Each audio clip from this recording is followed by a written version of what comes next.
Hello, once again, welcome you for explaining yourself, what you have learned so far. Disclaimers for whom watching my video thinking that it is video for them, but no, this is for myself only.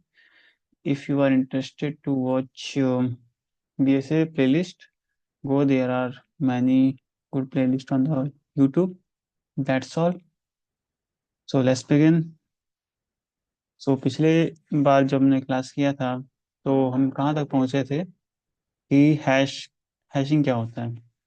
Hashing का हमने पहले example देखा था जिसमें हमने आई equals to one से लेकर आई equals to N को मतलब कि एक नंबर दिया हुआ है, एक एरे, उसमें मल्टीपल मल्टीपल तुम्हारे पास नंबर से जो कि इसको कितनी बार प्रिंट हो रहा है वो फाइंड करने के लिए।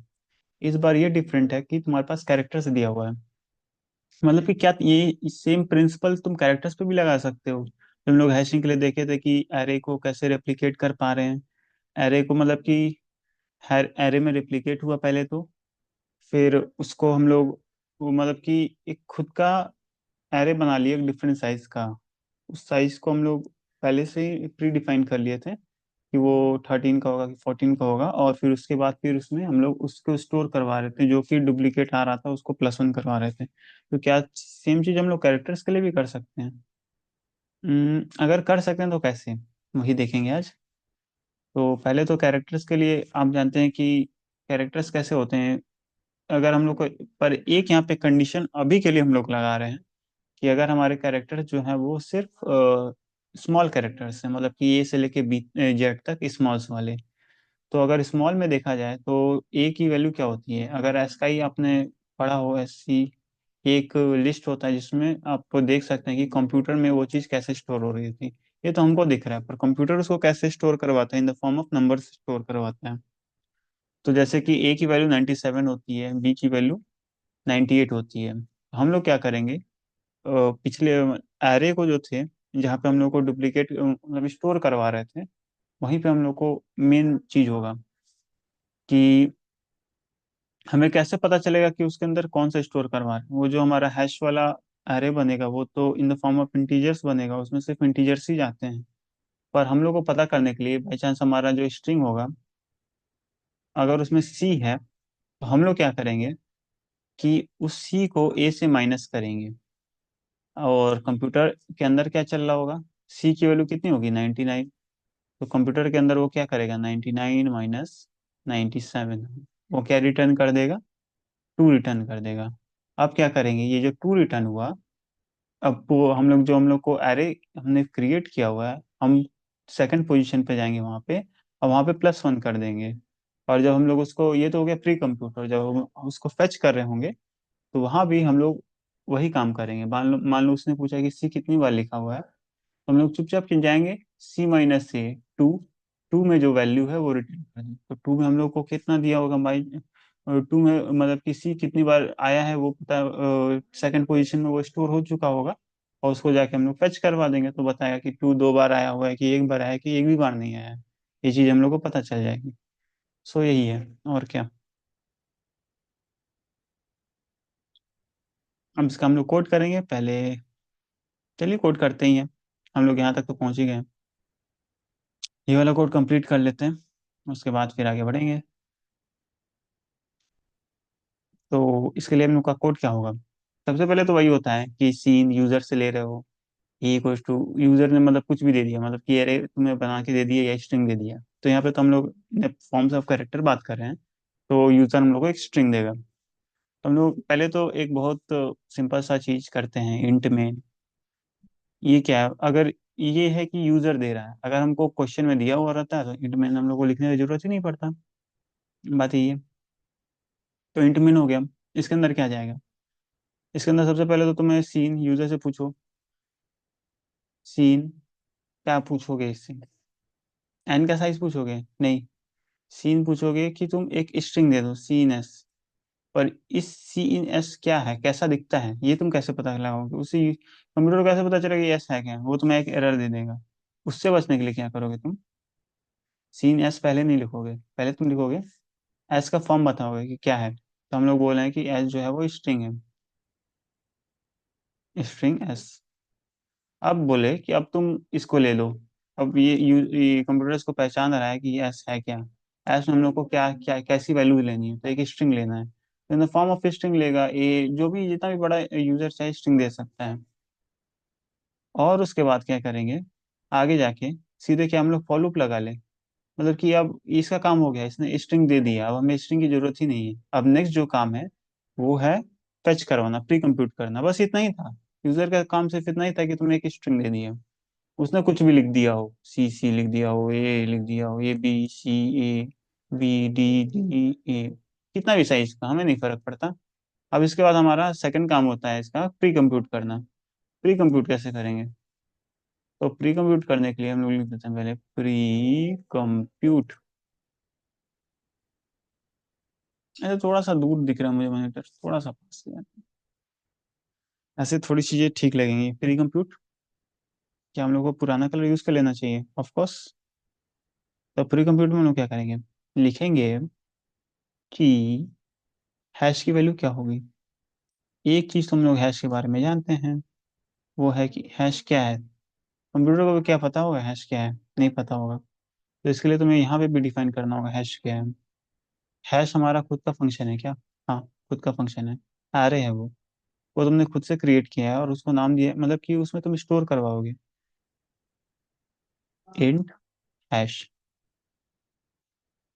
अब जो है इसमें कितने कैरेक्टर्स तुम दे सकते हो, तो सिंस ए से लेकर जेड तक सिर्फ 26 कैरेक्टर्स होते हैं, तो यहाँ पे हम लोग 26 कैरेक्टर्स को स्टोर करवाएंगे। और इसकी वैल्यू कितनी होगी, जीरो। हम लोग बोल रहे हैं कि अगर जब तक कुछ भी नहीं वैल्यू है तो तुम्हें जीरो रिटर्न करना है। माई चांस यहाँ पे जो एरे दिया हुआ है सी सी ए, इसमें जेड तो है नहीं, तो अगर यूजर ने बाद में पूछ लिया कि जेड कितनी बार आया हुआ है इस पूरे एरे में, तो वो क्या रिटर्न कर देगा, जीरो, क्योंकि हमने पहले से उसको दे रखा है। अगर सारी वैल्यूज को इनिशियली तुम जीरो ही रखो। अब इसके बाद क्या करोगे, इसके बाद तुम बोलोगे एक फॉर लूप लगाओगे, बोलोगे कि ठीक है भाई फॉर लूप लगाओ इस पूरे एरे को रीड करने के लिए। तो तुम क्या बोलोगे, इसमें भी तुम डिफाइन करोगे इंट आई की वैल्यू। आई की वैल्यू कहाँ से लेके कहाँ तक चलाओगे, आई आई कुछ टू जीरो, और फिर बोलोगे आई लेस देन, क्या यहाँ पे एन की वैल्यू दी हुई थी, नहीं दी हुई थी, तो हम लोग क्या करेंगे एस डॉट साइज। एस क्या है, जो यहाँ से हमने लिया हुआ स्ट्रिंग, अब उसका जो साइज है वो हमें पता चल गया इससे। ये बहुत अच्छी चीज है, बहुत अच्छा फंक्शन है ये। और फिर आई प्लस प्लस, मतलब कि जब तक एस डॉट साइज नहीं मीट होता है, उससे जब तक आई उससे नीचे है तब तक तुम रीड करो। आप क्या करेगा भाई, ठीक है ये हो गया, अब अंदर क्या करोगे, इसको पैच कैसे करवाओगे? बोलोगे कोई बात नहीं, हैश ले लो। अब हैश को ये पहचान गया, उसने बोल दिया हाँ हैश कैसा दिखता है तुम्हारा, इंट टाइप का है, इंट वैल्यू लेगा। अब हैश ले लो। अब हमने आपको पहले मतलब कि पहले बताया था कि हैश क्या करेगा हमारा, सिंस हम लोग को कैरेक्टर लेना है तो कैरेक्टर को हम लोग सबसे पहले इसको बोलेंगे S dot I, S of I, ठीक है ना? रुकिए एक मिनट रुकिए,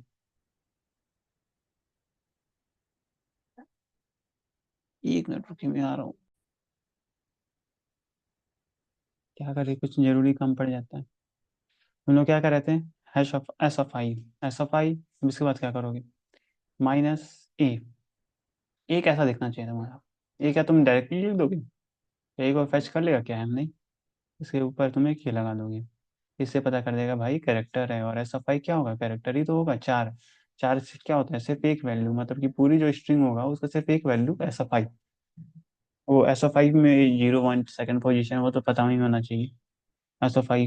अब वो क्या करेगा, वहां पे जाके उसको प्लस प्लस कर दो, जैसे ही तुम्हें दिखे एस ऑफ आई। तुमने पिछली बार देखा ही था क्लास में क्या बताया गया था, एस ऑफ आई क्या है, एस ऑफ आई है तुम्हारा। ये पूरा एस ऑफ आई क्या करेगा, एस ऑफ आई जाएगा, एस ऑफ मान लो कि एस ऑफ आई, ये पूरा स्टेटमेंट क्या कर रहा है, मुझे थोड़ा सा समझाना चाहिए, इवन दो, ठीक है। S of I A A B B, इतना सा लेके समझाता हूँ। एस ऑफ आई हम लोग को मान लो दो है, तो S of one, S of one क्या है, आई goes to, I goes to आई, अरे यार रुक जाओ, हटो यार, आई गोस टू बात हो रहा है हमारा,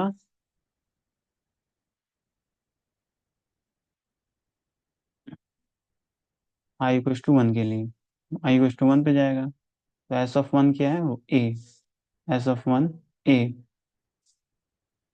एस ऑफ वन है तुम्हारा ए, ये वाला। तो A minus A equals to zero. Hash of zero, वो क्या हो जाएगा तुम्हारा? Hash of zero. अब जीरो पे जाके वो क्या करेगा, तुम क्या करवा दो, प्लस प्लस करवा दो, तो उसे एक बना देगा। अब तुम्हारा जो पूरा एक एरे है, यार थोड़ा सा ढंग से बनाओ, ऐसे मत करो, थोड़ा सा ढंग से बना देना, ठीक है ना? अरे यार तो ये पूरा जो एरे होगा, हम्म, ठीक है, बेटर है। ये पूरा हमने बोला था कि 26 तक, हमने 26 तक बोला, यहाँ पे देखिए 26 तक, सब में जीरो जीरो रखा हुआ है, जीरो है, जीरो है, जीरो है, जीरो है, ये टिल 26 तक है। अब बोल रहा है कि जीरो पोजीशन पे जाके, मतलब कि ये यहाँ पे इसको वन कर दो, एडिशन वन कर देगा। ऐसे ही जितनी बार चीजें आती जाएंगी वहां पे उस पोजीशन पे उसको वन बनाएगा। इसको दोबारा ये आ गया तो दो बनाएगा, तीन बनाएगा, इसी तरीके से रेप्लिकेट करता रह जाएगा, इसका यही काम है। ये तो हमने समझ लिया। उप्स, चलिए इसी से रेस करेंगे हम। बेटा रेस करता है, माउस नहीं यूज करेंगे। चलिए हो गया हमारा। अब बढ़ते हैं हम आगे।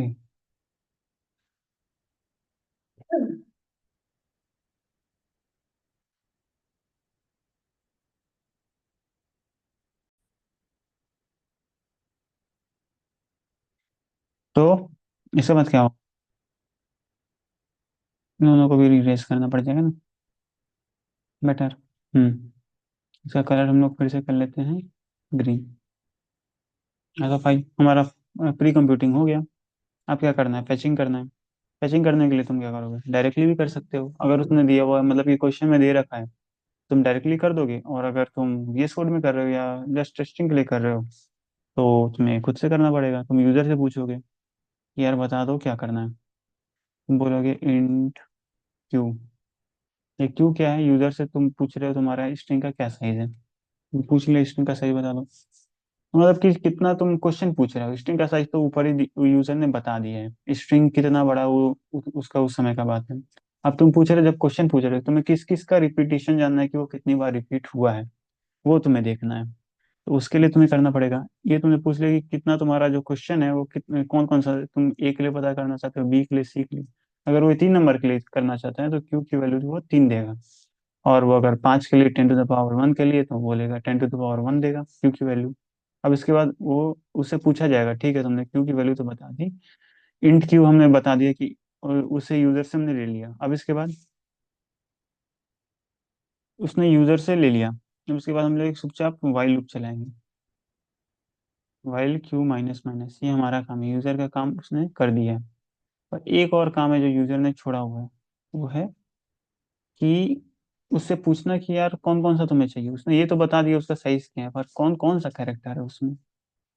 उसके लिए क्या इसे ऊपर रखें या नीचे रखें, कुछ भी कर सकते हैं, पर मैं सोच रहा हूँ इसे ऊपर ही रखना चाहिए। तो वाइल लूप हटाओ पहले। एक चीज और इससे यूजर से पूछ ही लेते हैं यहीं पे। यूजर से यहाँ नहीं अंदर पूछेंगे, पर पहले यहाँ पे डिफाइन कर दे रहे हैं, इंट नंबर। इंट नंबर नहीं, इंट 4 होना चाहिए, तो वो बेटर लगेगा। उससे पूछेंगे कि तुम बताओ कौन कौन सा इंट 4, अभी नहीं अंदर जाके पूछेंगे। यहाँ पे बस डिफाइन कर दिए कि इंट कैसा है, इंट होना चाहिए क्या, नहीं इंट नहीं होगा, 4 की वैल्यू होगी 4। तो वो कैरेक्टर से ही होता है। तुम यहाँ पे लिखोगे 4, तो उसका टाइप हो जाएगा ना, तो 4 लिखोगे और फिर सी लिख दिया। हम लोग बोलेंगे ठीक है यार तुम सी के फॉर्म में डिफाइन करो, फिर अंदर बोले वाइल क्यू माइनस माइनस, जब तक क्यू की वैल्यू जीरो नहीं हो रही है उसको रन करवाना। वाइल क्यू माइनस माइनस, ठीक है, क्यू माइनस माइनस होगा। अब इसके बाद क्या करोगे, सी यहाँ पे यूजर से पूछ लोगे, सी इन क्या करना है, नंबर बताओ। नंबर बताया यूजर ने। अब उसके बाद तुमने उसको बोला, उसको उस वैल्यू को हैश के अंदर डाल दिया, हैश ऑफ नंबर। नंबर था क्या, नहीं वो सी था ना। मैं हर बार कंफ्यूज ही हो जाता हूँ। वो सी था, नंबर नहीं था। तो हम लोग इसको क्या करेंगे, सी इन सी। अब बोलेंगे, ये जो तुमने बोल दिया कि ची सी जो 4 है जो यूजर ने दिया, माइनस ए करो। इससे क्या होगा, तुम्हें पोजीशन पता चल जाएगा, कौन सा पोजीशन जहाँ पे वो वैल्यू स्टोर्ड है। अगर यूजर ने यहाँ पे सी के जगह वहाँ पे दिया, इसी इसी एग्जांपल के थ्रू बताते हैं, एग्जांपल आप शायद समझ जाएंगे क्या हो रहा है। यूजर ने देगा, उस पोजीशन पे जाके हैश रीड कर लेगा कि क्या उस पोजीशन पे वैल्यू है। थोड़ा सा एफर्ट लगाएंगे तो हो जाएगा। और उसके बाद क्या करेंगे, आगे जाएंगे, हैश सीन की वैल्यू ये तुमने यहाँ पे, और उसके बाद ये क्या कर देगा, इसको क्या करवाना है, सी आउट करवाना है। क्या ऐसे डायरेक्टली सी आउट हो जाएगा, थोड़ा सा इसके बाहर आ रहा है, इसको थोड़ा सा और सजा के लिखना चाहें तो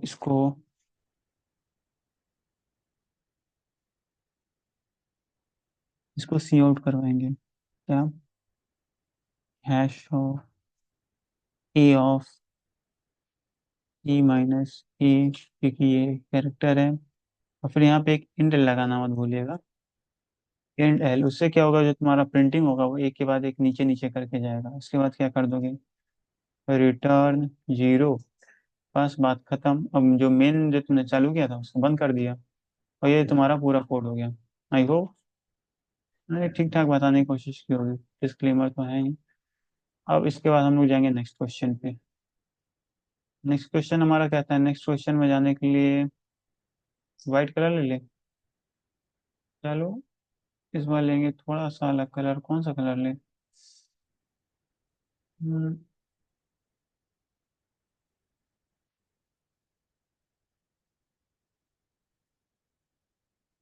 हम्म, पिंक ले लेते हैं। ठीक है, पिंक ले लिया। अब इसके बाद इतना तो कर लिया हमने एरे हैशिंग। अब हम लोग करेंगे इसी चीज को एसटीएल से। एसटीएल में क्या तुम्हारा फायदा होगा कि यहाँ पे तुम शायद उससे बेटर परफॉर्म कर पाओ।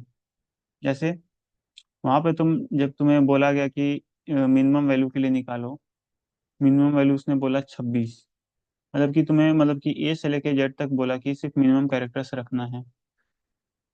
चाहे उसने अगर बोलता कि मेरा मैक्स, इसके पहले वाला क्वेश्चन हमने देखा था तो उसमें मैक्सिमम कैरेक्टर हम पूछ रहे थे, तो उसने बताया था कि 13 हमारा मैक्सिमम कैरेक्टर है। तो हमें क्या करना पड़ा था, पूरा हैश का वैल्यू है, हमें पूरा 13 तक क्रिएट करना पड़ा था। हैश ऑफ 13 करके हमने उसको फिर जीरो किया था, मतलब कि पूरा एक बड़ा एरे क्रिएट किया, इतना लंबा उसे स्पेस देना पड़ा।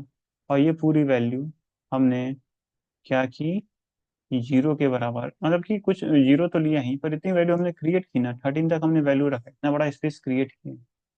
और इसको रीड करने में भी टाइम जा रहा होगा ऑफकोर्स। तो इसीलिए इस चीज को भी हम लोग मिनिमाइज कर सकते हैं with the help of next approach, जो कि है, इसको हटाते क्यों, इसको रहने देते हैं, विद द नेक्स्ट अप्रोच जो कि है एसटीएल। एसटीएल में हम लोग का दो चीज हो जाते हैं, एक तो स्ट्रक्चर्ड मैप बनते हैं और एक नॉन स्ट्रक्चर्ड मैप बनते हैं। हमारा स्ट्रक्चर्ड मैप, अभी तो स्ट्रक्चर्ड की बात करेंगे, उसके बाद नॉन स्ट्रक्चर पे उससे थोड़ा सा माइन्यूट डिफरेंस है, बट जो तुम्हारा टाइम कॉम्प्लेक्सिटी है वो बहुत ज़्यादा अंतर पड़ जाता है। तो इसमें क्या हो जाएगा, एसटीएल में अभी हम लोग कर रहे हैं स्ट्रक्चर्ड मैप। तो ये क्या करेगा, डायरेक्टली उसी को रीड करेगा जिसका काम है। मान लो कि क्वेश्चन बोल रहा है कि उसने एक एरे दे दिया, एरे, ये हमारा नाम है। हम्म, उसने एक एरे क्रिएट किया और उसके अंदर लिख दिया 1, 1, 2, 2, 3, 3, जो भी है, एक एरे क्रिएट किया। तो यहाँ पे क्वेश्चन जो जितना बोला उसने 1, तो सिर्फ वो मैप में 1 ही स्टोर करवाएगा। इसके अंदर दो चीजें होती हैं, पहला होता है तुम्हारा की, दूसरा होता है वैल्यू। की वैल्यू, इसको, ये जो है ये तुम मैप के अंदर लिखते हो। यहाँ पे जो है वो तुम्हारा की का वैल्यू है, यहाँ पे की 1 है। तो ये क्या करेगा, इसने पहला वैल्यू क्या किया 1, तो ये जाएगा अपने एक बकेट बनाएगा, उसके अंदर 1 स्टोर कर लेगा। 1 कितनी बार है, 1 बार। फिर आगे गया, इसको वैल्यू क्या था इनिशियली, जो वैल्यू इसमें नहीं आएंगी एट द एंड उसको जीरो ही रखेगा। इसको अलग से बताना नहीं है, जो वैल्यू इसके अंदर नहीं है वो जीरो है। इसके अंदर अगर बाई चांस 5 नहीं है, तो अगर यूजर ने पूछा 5 कितनी बार रिपीट हुए हो, तो फॉर श्योर वो जीरो बताएगा। ठीक। अब यहाँ पे वैल्यू कितना है, अभी वैल्यू जीरो था, पर सिंस यहाँ पे रीड कर लिया वैल्यू की वैल्यू इसने डायरेक्टली वन की, वन करेगा क्योंकि वन की वैल्यू और वन।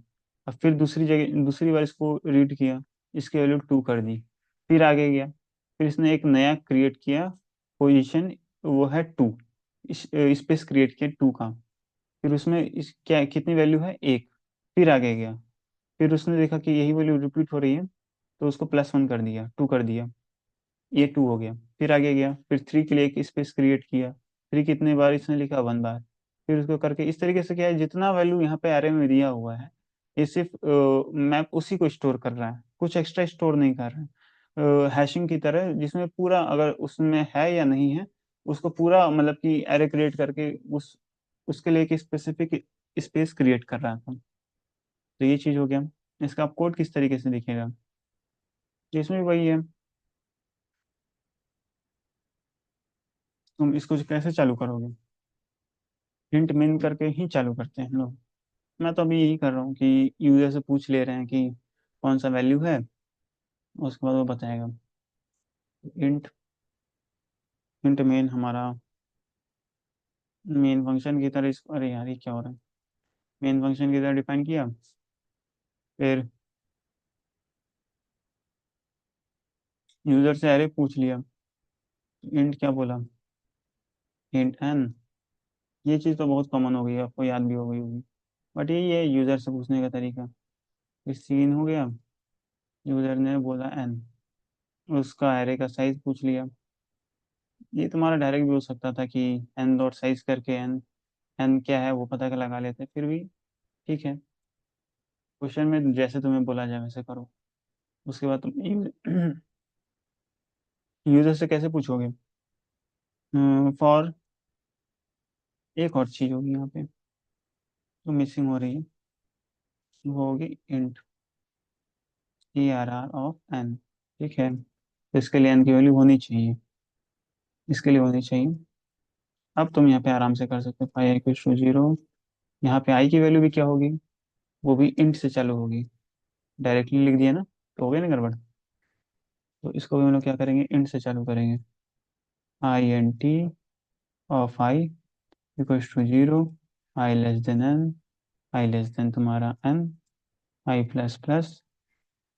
ठीक है, अब क्या करोगे, इसके अंदर तुमने एरे का वो बोल लिया, सी इन, सी इन करवा लोगे उससे एरे ऑफ आई, मतलब कि वो हर बार इससे पूरा एरे का पूरा जो एरे कैसा दिखेगा वो बता देगा। इतना बात हो गया। अब इसके बाद हम लोग करेंगे प्री कंप्यूट। प्री कंप्यूट बोल सकते हैं, प्री कंप्यूट।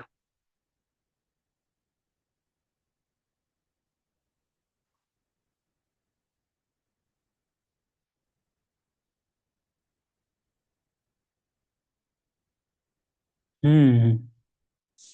यहाँ पे क्या होगा, इसके लिए हम लोग इस मैप को डिफाइन करेंगे। मैप, ये तुम्हारा फंक्शन है जो कि क्या कॉल करेगा, तुम्हारा पहला वैल्यू होगा और दूसरा की, दोनों किस तरीके से दिख रहा है, इंट कॉमा इंट। ठीक है ना।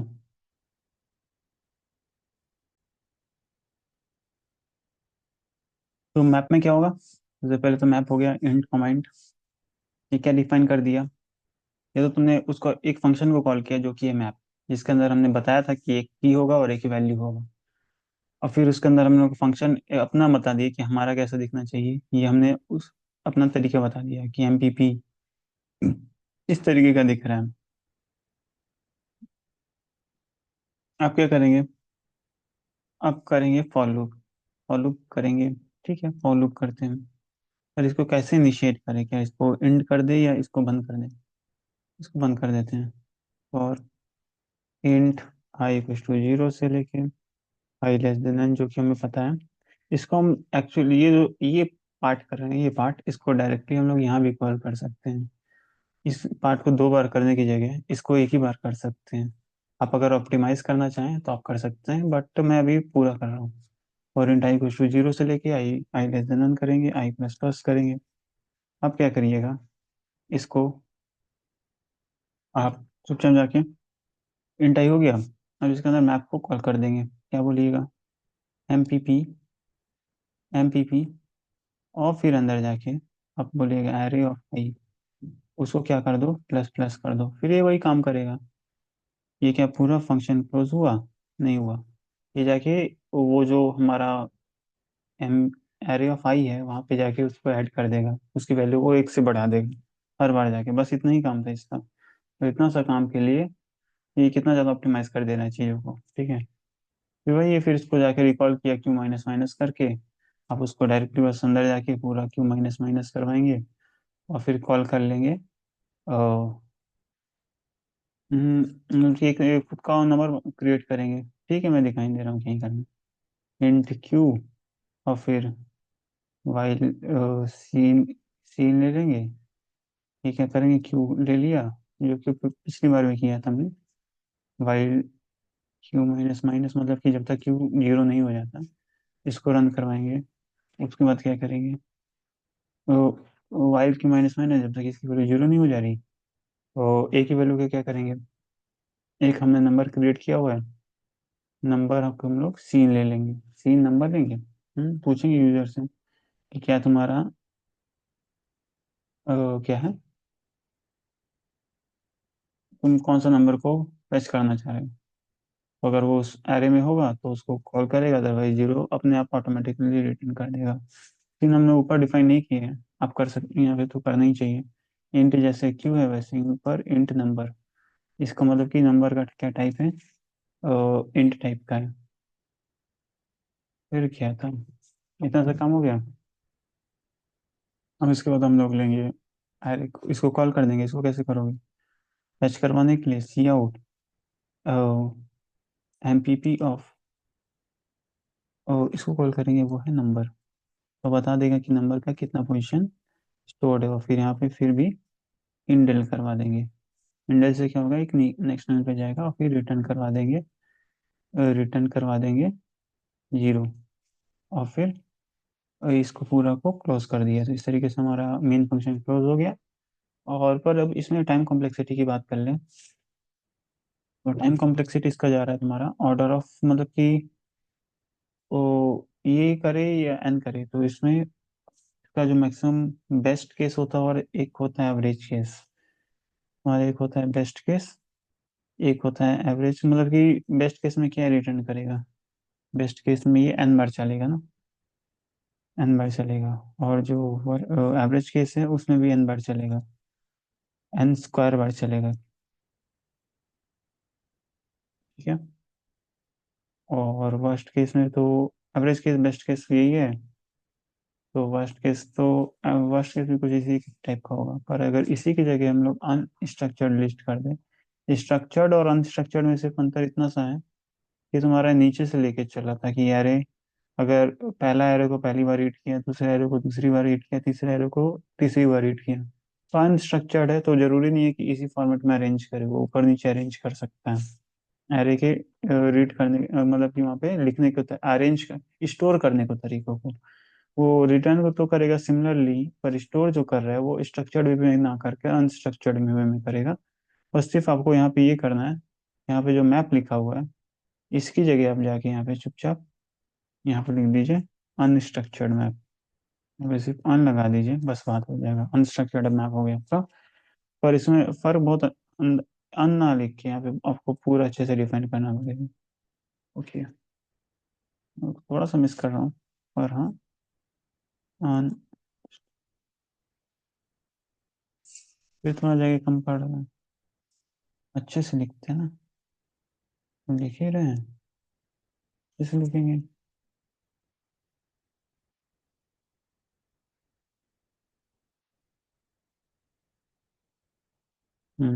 अनस्ट्रक्चर्ड मैप आपने लिख दिया, तो ये बात फिर वो अनस्ट्रक्चर्ड मैप की तरह बिहेव करेगा, इसमें ऑटोमेटिकली करेगा। और इसमें जो टाइम कॉम्प्लेक्सिटी हो जाएगी, मतलब कि जो इसमें तुम्हारा फैचिंग में जो टाइम लग रहा था और जो फैचिंग हो गया और फिर जो प्री कंप्यूटेशन में टाइम लग रहा था, वो क्या हो जाएगा, ऑर्डर ऑफ एन हो जाएगा। वर्स्ट बेस्ट केस में, हमारा बेस्ट केस में तुम्हारा एन हो जाएगा, समझे। और एक और चीज़ है यहाँ पे कि फैचिंग प्री कंप्यूट में इतना कम टाइम लग रहा है, इसमें क्या कुछ और चीज़ हो सकती है। तो फैचिंग और प्री कंप्यूट में ये टाइम लग रहा है, बस इतना ही है। और कुछ लस्सी कुछ मिस कर रहा हूँ। पहला तो एक है कि फैचिंग का तुमने बता दिया, ऑर्डर ऑफ एन। हमें बस इतना बताना था कि वर्स्ट केस में मतलब कि ये कहाँ फेल हो रहा है, मैप का तो नॉर्मल स्ट्रक्चर है वो क्यों फेल कर जा रहा है। तो उसमें ये है कि ड्यू टू कोलिजन उसमें वो पूरी अच्छी तरीके से मतलब कि उसका जो टाइम कॉम्प्लेक्सिटी है वो तुम्हारा एन स्क्वायर के करीब चला जा रहा है। तो एन स्क्वायर, बस अनस्ट्रक्चर में एक थोड़ी सी दिक्कत यही है कि बेस्ट केस और वर्स्ट, बेस्ट केस और एवरेज केस तो एन है, और जो वर्स्ट केस हो जाता है, वर्स्ट केस में ये एन स्क्वायर चला जाता है, एन स्क्वायर, समझे, एन स्क्वायर चला जाता है। और इसका जो है वो मैं श्योर नहीं हूँ, इसका मैं थोड़ा बाद में देख के सोचूंगा, ये मैं अभी भी मिस कर रहा हूँ कि जो टाइम कॉम्प्लेक्सिटी ऑफ स्ट्रक्चर्ड है वो क्या है।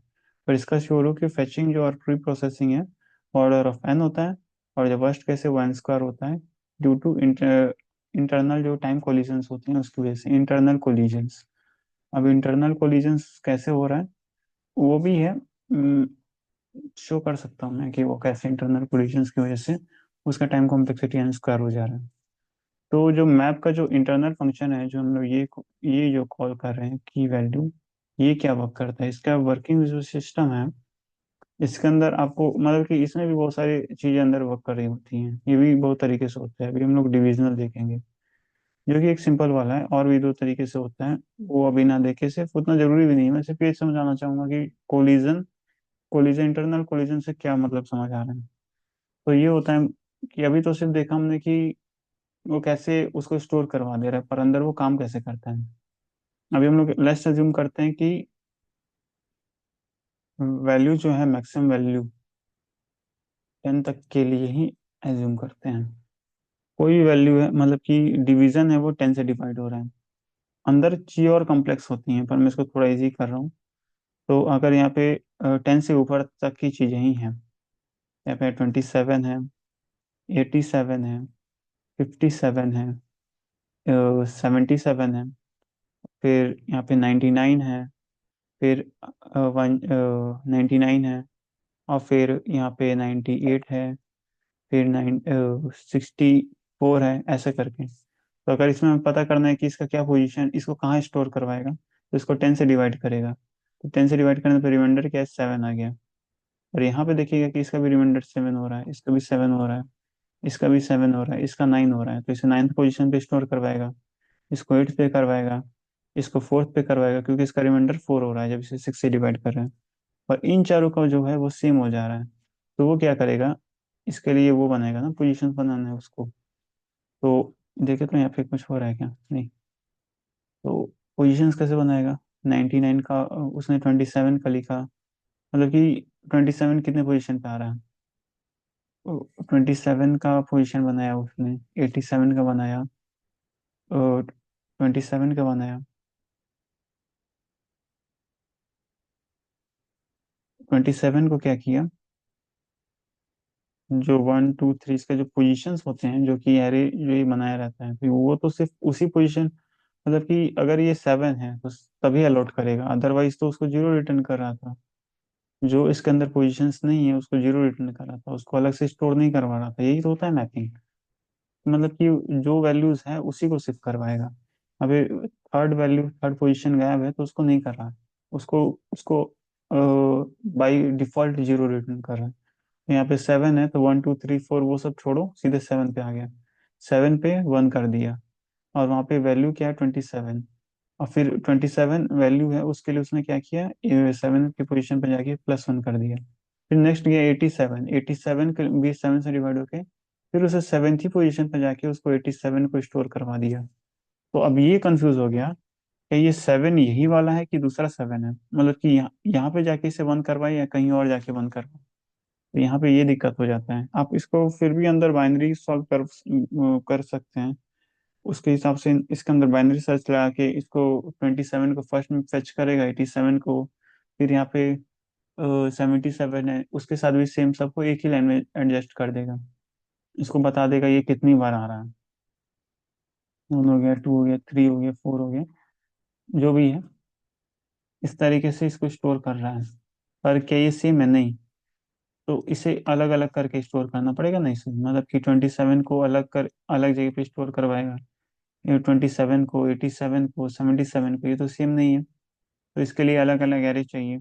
पर ये तो एक पोजीशन जो कि है 7, उसी के अंदर ही ये सब चीजें चली जा रही हैं, क्योंकि हम लोग को क्या बोला है इससे, हमने एज्यूम किया हुआ है कि वो 10 से डिवाइड कर रहा है।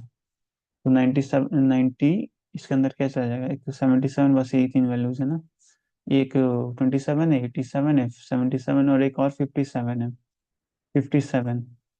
तो इन सबको अलग अलग वैल्यूज स्टोर तो 7 के अंदर में किया है, पर अपने में ये डिफरेंट वैल्यूज हैं। तो यहाँ पे क्या हो रहा है, इसके अंदर भी इसको फॉर लूप लगाना पड़ेगा, एक और बाइनरी सर्च चलाना पड़ेगा, और बताना पड़ेगा, मतलब कि अगर ये n तक 7 की वैल्यू जा रही है तो इसे फिर से एक अंदर n स्क्वायर तक, मतलब कि n चलाना पड़ेगा। एक तो बाहर n चल ही रहा है, फिर उसके अंदर भी एक और n चल जाएगा, जिसकी वजह से इसका जो वर्स्ट केस में है वो n स्क्वायर पहुंच जाता है। और एवरेज और बेस्ट केस में ये n ही रहता है, इसका फ्रेचिंग और प्रोसेसिंग, जिसकी वजह से ये अच्छा माना जाता है। यहाँ पे 9 होगा, 8 होगा, 9 होगा, जो भी यहाँ पे वैल्यू दी, 8 और 4 है, तो 8 और 4 उसकी जगह पे चुपचाप जाके 1 1 ऐड कर देगा। पर वही है, वर्स्ट केस में यही हो सकता है कि 8 से और भी चीजें आ रही हैं। 98 है, 58 हो गया, 44 हो गया, तो वो सब भी इसी के अंदर लाई करेगा, 8 के अंदर ही लाई करेगा।